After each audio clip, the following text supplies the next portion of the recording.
நேரம் நல்ல நேரம் யூடியூப் சேனலுக்கு உங்களை அன்புடன் வரவேற்கின்றேன். வரக்கூடிய மே மாதம் 14ஆம் தேதி குரு பெயர்ச்சி நடக்கின்றது. இந்த குரு பெயர்ச்சியில் குழந்தை பாக்கியம் பெறப்போகும் ராசிகள் யார் யார் அப்படிங்கிறத பற்றி தான் இந்த வீடியோவில் தெளிவாக நம்ம பார்க்க போகிறோம். ஏற்கனவே நம்ம சேனலில் 12 ராசிகளுக்கும் குரு பெயர்ச்சி பலன்கள் எப்படி இருக்கும் அப்படிங்கிற வீடியோ நம்ம சேனலில் போட்டிருக்கோம். பார்க்காதவங்க கண்டிப்பாக போய் பாருங்கள். இப்போ குழந்தை பாக்கியம் பெறக்கூடிய முதல் ராசிக்காரர்கள் யார் அப்படின்னு பார்த்தீங்கன்னா ரிஷபம் ராசிக்காரர்கள்.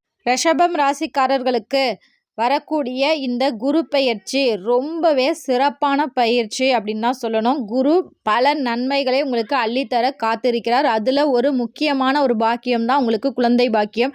பலருக்குமே தொழில் சரியில்லை அப்படின்னு புலம்புனவங்களுக்கு தொழிலும் ரொம்பவே சிறப்பாக இருக்கும் இந்த வருஷம். அதனால் குரு உங்களை பார்த்துட்டார். அதனால் கண்டிப்பாக குழந்தை பாக்கியம் உங்களுக்கு இயற்கையான முறையிலே கிடைக்கும். குழந்தை பாக்கியத்திற்காக காத்திருப்பவர்களுக்கு இது ஒரு பொற்காலம் அப்படின்னு தான் சொல்லணும். அடுத்த 2வது ராசிக்காரர்கள் யார் அப்படின்னு பார்த்தீங்கன்னா சிம்மம் ராசிக்காரர்களுக்கு கட்டாயம், அதுவும் சிம்மம் ராசிக்காரர் மகம் நட்சத்திரக்காரர்களுக்கு இந்த வருடம் ரொம்பவே பொற்காலம் அப்படின்னு தான் சொல்லணும். சிம்ம ராசிக்காரர் எல்லாருக்குமே குழந்தை பாக்கியம் கிடைக்கும். அதுலேயும் குறிப்பாக சிம்மம் மகம் நட்சத்திரக்காரர்கள் நான் சொல்கிறது குழந்தை பாக்கியத்திற்காக காத்திருப்பவர்களுக்கு குழந்தை பாக்கியம் கிடைக்கும் அப்படின்னு. ஏங்க இதெல்லாம் சொல்கிறீங்க அப்படின்னு கேட்டிங்கன்னா, ஒருத்தவங்க கமெண்ட் பண்ணியிருக்காங்க, எனக்கு இன்னும் கல்யாணமே அவ்வளோ, அதுக்குள்ளே எப்படி நீங்கள் குழந்தை பிறக்குன்னு சொல்கிறீங்க அப்படின்னு கேட்டிருக்காங்க. சிம்ம ராசிக்காரங்கன்னா அதில் ஒரு 100 பேர் 200 பேர் இருப்பாங்க. அதில் குழந்தை பாக்கியத்திற்காக ஒரு 20 பேர் 30 பேர் காத்து தான் இருப்பாங்கன்னா அவங்களுக்காக மட்டும்தான் நான் சொல்கிறேன். அடுத்த ராசிக்காரர்கள் யார் அப்படின்னு பார்த்தீங்கன்னா துலாம் ராசிக்காரர்களுக்கு நீங்கள் இயற்கையான முறையிலையும் உங்களுக்கு கருத்தரிக்கும் வாய்ப்பு 50% இருக்குது. 50% மிச்சம் 50% அப்படின்னு கேட்டிங்கன்னா, குழந்தைக்காக ஏதேனும் நீங்கள் சிகிச்சை மேற்கொள்ளும் பட்சத்தில் IVF இது போன்ற சிகிச்சை தான் எடுத்துக்கணும் அப்படின்னு நான் சொல்லவே இல்லை. உங்கள் இருவருமே கணவன் மனைவி இருவருமே போய் ஒரு மருத்துவரை ஆலோசித்து அதற்கான என்ன மருத்துவ முறைகளோ அதை நீங்கள் எடுத்துக்கும் போதே கண்டிப்பாக இந்த வருடம் மே மாதம் 14ஆம் தேதிக்கு பிறகு நீங்கள் குழந்தை பாக்கியத்தை எதிர்பார்க்கலாம். நான் சொல்லக்கூடிய அனைத்து ராசிகளுமே பார்த்திங்கன்னா மே 14க்கு மேலே, இப்போ நீங்கள் ஒரு பீரியட்ஸ் ஆகிட்டீங்க அப்படின்னா மே 14க்கு முன்னாடி பீரியட்ஸ் ஆகிட்டீங்க அப்படின்னா அதுக்கு அடுத்த பீரியட்ஸ் மாதம் வருது, அதுக்கப்புறம் நாள் தள்ளுதுன்னா நீங்கள் அப்போலேருந்து தான் எதிர்பார்க்கணும்.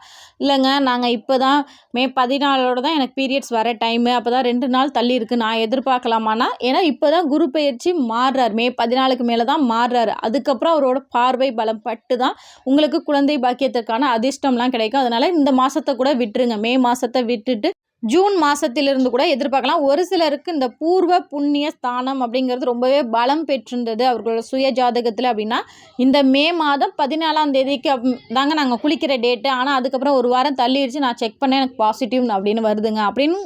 ஏன்னா குரு பார்த்துட்டார் அப்படின்னா எப்போ வேணால் குழந்தை பாக்கியம் கொடுப்பாரு. ஆனால் ஒரு சிலருக்கு குரு இனிமே தான் பார்த்து அந்த பார்வை பலமெல்லாம் 5ஆம் இடமெல்லாம் ஒரு சிலருக்கு இனிமே தான் பலம் பெறும். அப்படிப்பட்டவங்க பார்த்து ஏமாறவும் கூடாதுல்ல, நான் அதற்காக தான் நான் சொல்கிறேன். அடுத்த ராசிக்காரர்கள் யார் அப்படின்னு பார்த்தீங்கன்னா விருச்சகம் ராசிக்காரர்களுக்கு இந்த குரு ரொம்ப சூப்பரான பெயர்ச்சி. திருமண தடையில் இருக்குங்க, எனக்கு திருமணமே ஆகலைங்க அப்படின்னு சொல்லி வருத்தப்பட்ட விருச்சகம் ராசிக்காரர்களுக்கு உடனே திருமணம் நடக்கும்.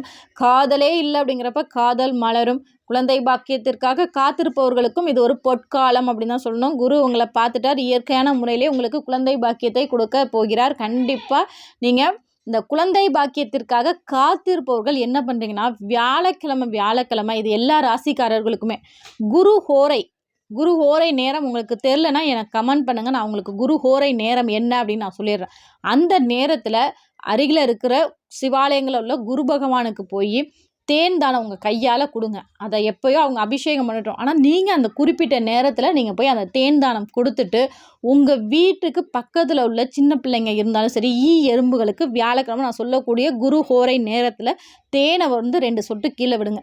இந்த தேன் தானம் செய்ய கண்டிப்பாக அந்த குருவின் அருளால் உங்களுக்கு சீக்கிரமாகவே குழந்தை பேறு கிடைக்கும்.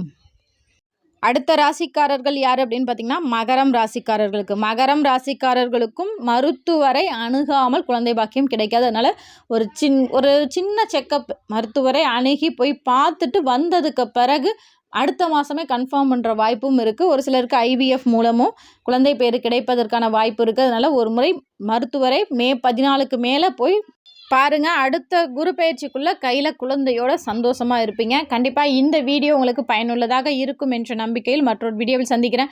இதில் ஒரு சிலர் கேட்கலாம், என்னோட ராசி சொல்லவே இல்லையேங்க, எங்கள் ராசிக்கு எப்படி இருக்குது அப்படின்னு. கவலையே படாதீங்க.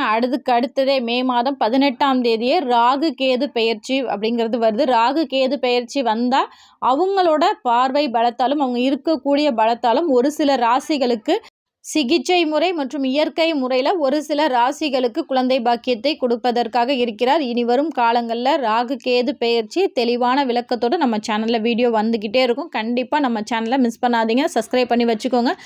இது உங்கள் நேரம், நல்ல நேரம், உங்கள் வாழ்க்கைக்கான பொற்காலம். நன்றி, வணக்கம்.